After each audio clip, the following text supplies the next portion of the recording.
Imagine you're a senior manager at a large, illustrious company.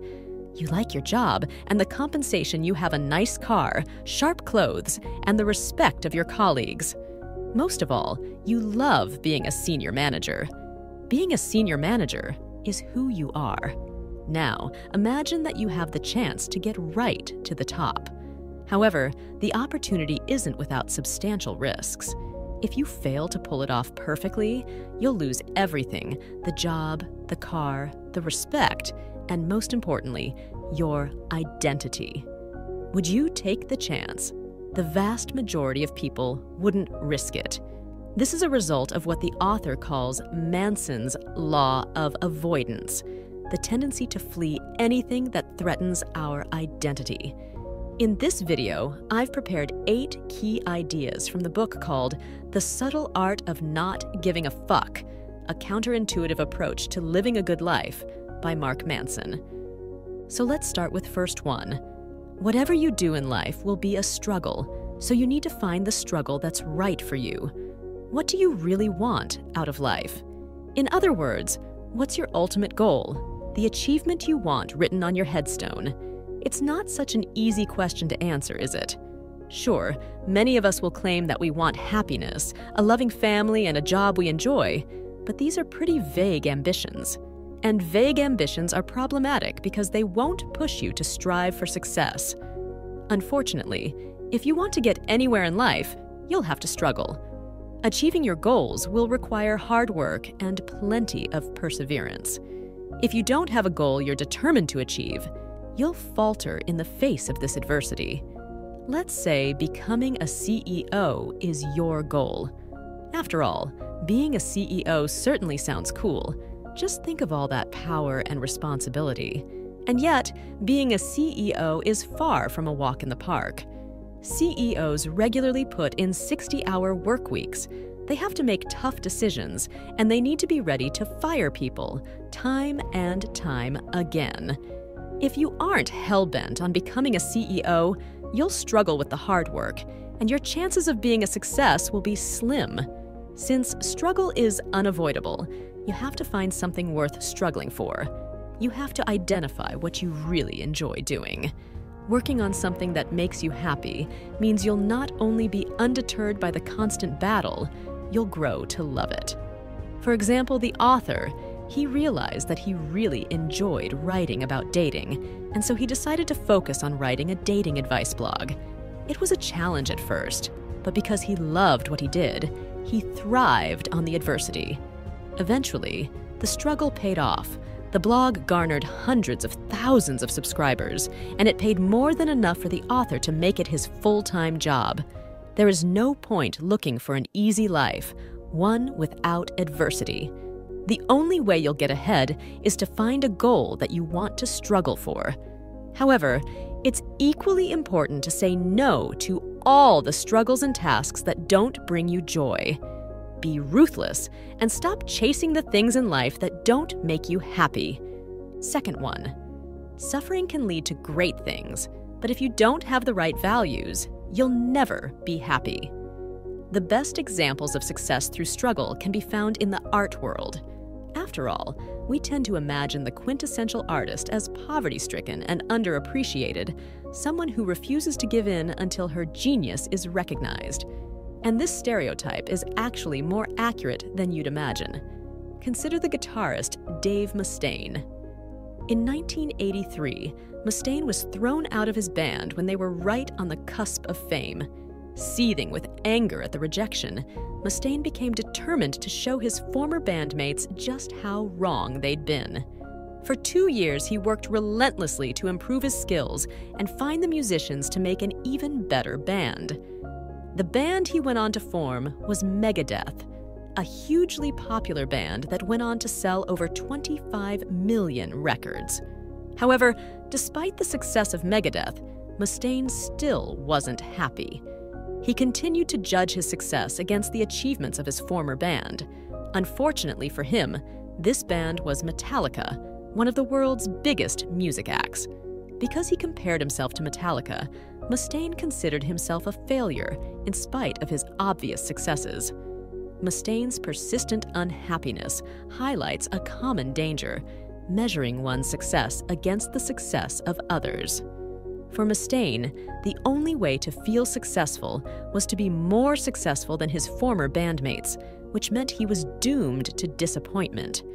It goes without saying that you need to find healthier values to judge your achievements by.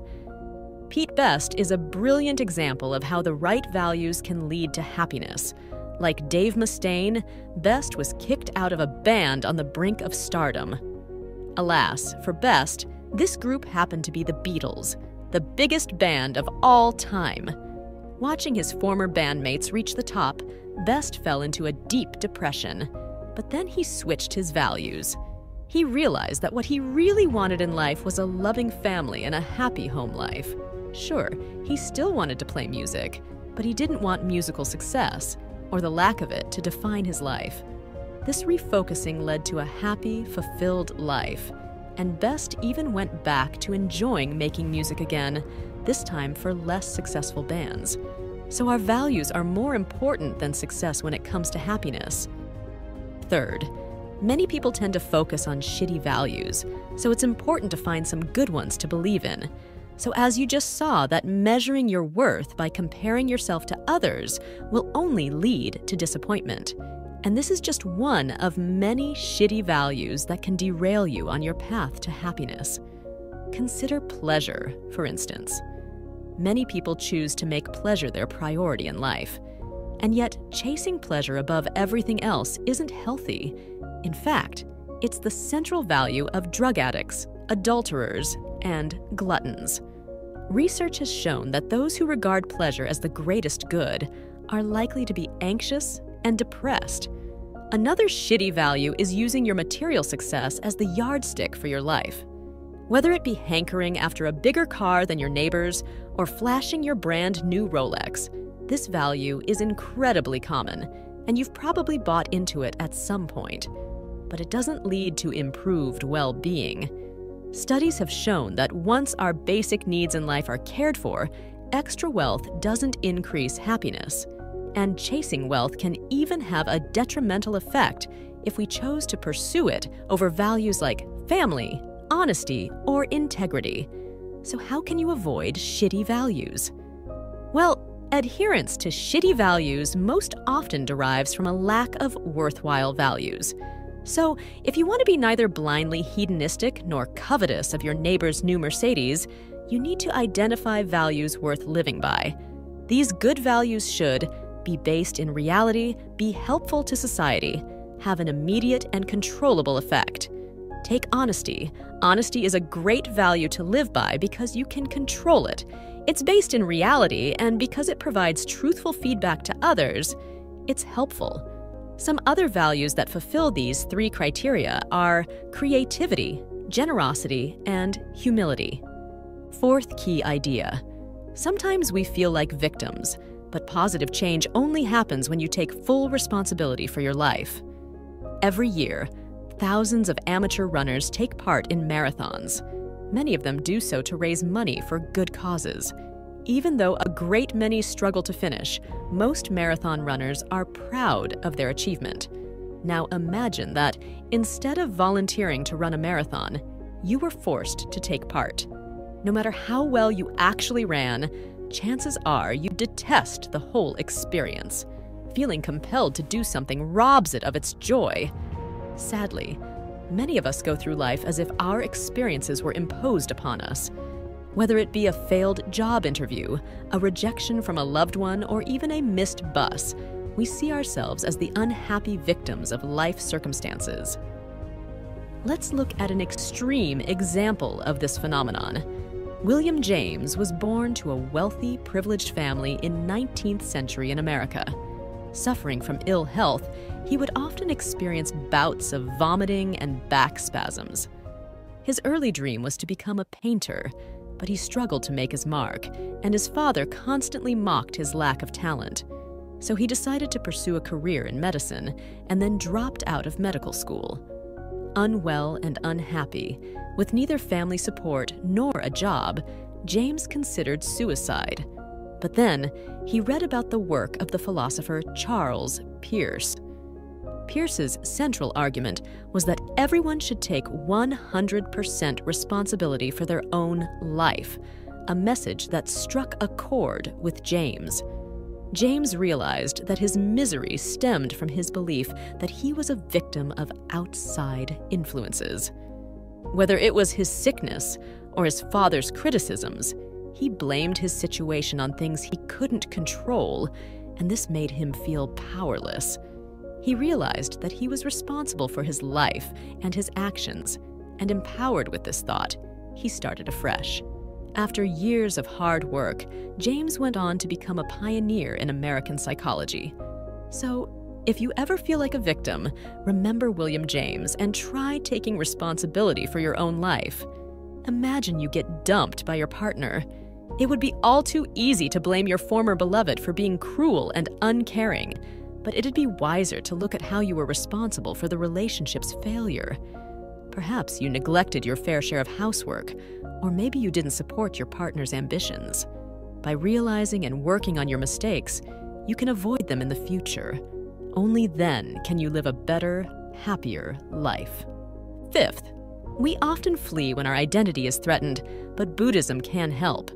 Going back to the example with Manson's law of avoidance at the beginning of the video, although avoiding major risks, such as that described in that example, may seem wise, our desperation to protect our identity is often more of a hindrance than a help. For example, many amateur artists and writers refuse to publicize or sell their work. They're terrified that, should they show their art or writing, no one would like it. Trying and failing would destroy their identity, an identity that's been built around the possibility of becoming a great artist.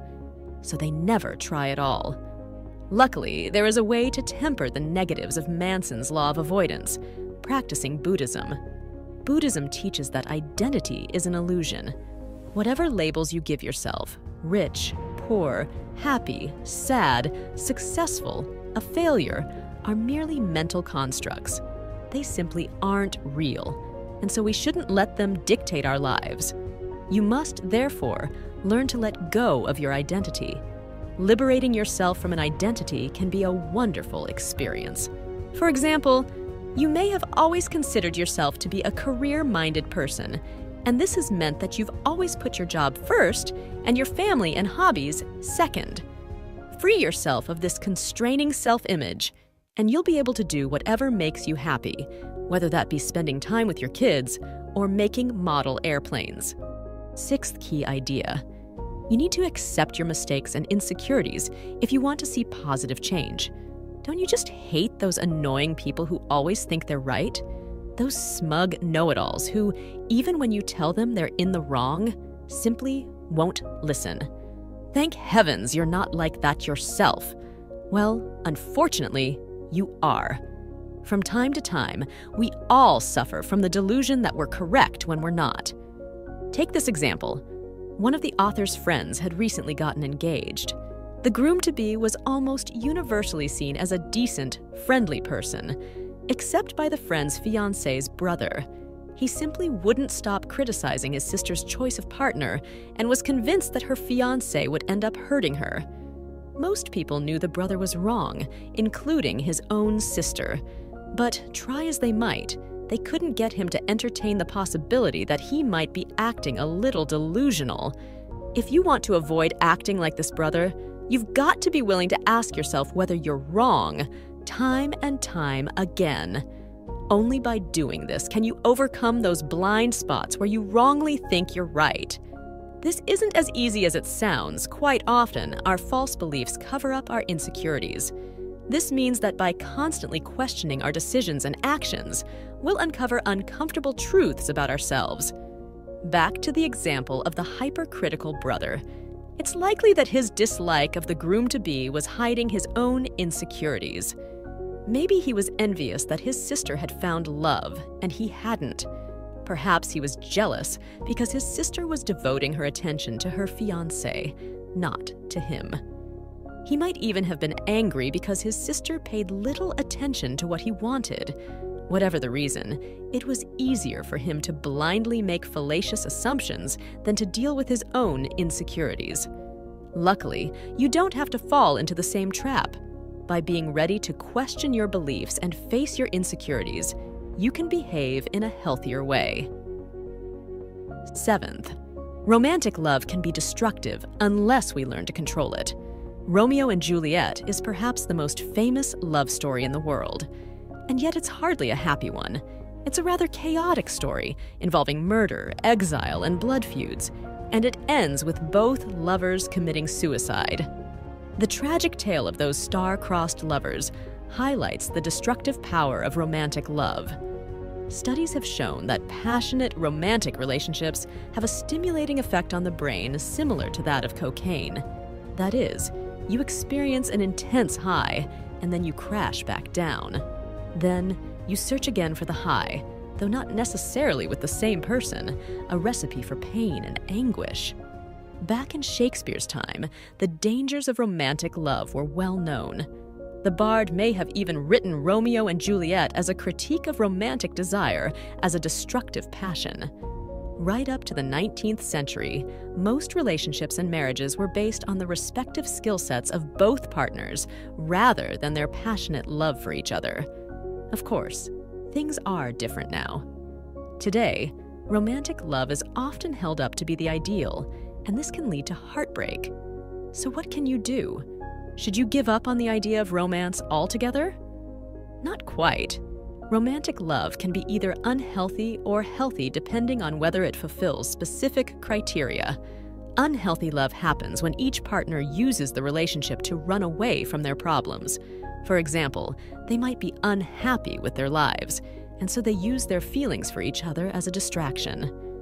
Unfortunately, no one can mask personal problems forever, and so this avoidance as passion inevitably turns sour. Healthy love, on the other hand, exists when both partners are wholly invested in the relationship. Rather than using it as a distraction, they are devoted to each other. Rather than concentrate on their own feelings, each partner offers support to their significant other. However, this support has to be desired.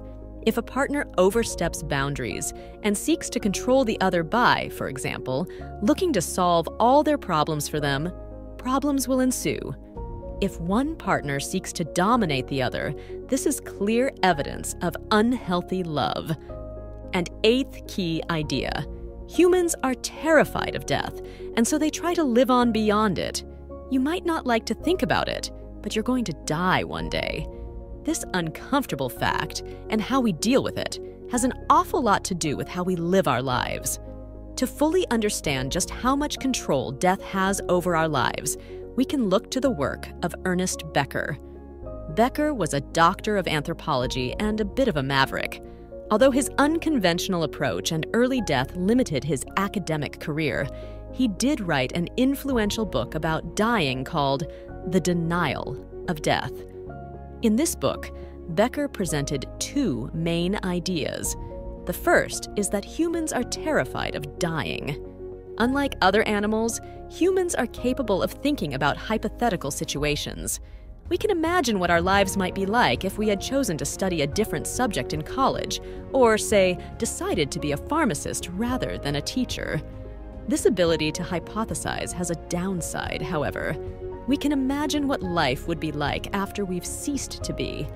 This brings us to Becker's second main idea, that since we know we're doomed to die, we try to create a conceptual self that will live on after our demise. In other words, we spend our mortal lives seeking out immortality projects, things that will endure as our legacy. It's this desire that encourages some people to chase fame, while others may seek to make a mark in religion, politics, or business. Yet this dream of immortality causes problems for society. People's wish to fashion the world, or at least a part of it, as they see fit has caused war, destruction, and misery. What's more, it's not healthy for us as individuals. The desperate urge to make a mark causes us stress and anxiety. Luckily, there is a straightforward solution. We have to stop striving for immortality. Look for meaning in the present and seek to spread happiness and joy where you are. If you want to pursue a happy life, focus on the things you enjoy, be it the joyful struggle or a healthy relationship. Everything else is a pointless distraction. That was it for this video. I hope it was a useful one for you. Thanks for watching and have a good day.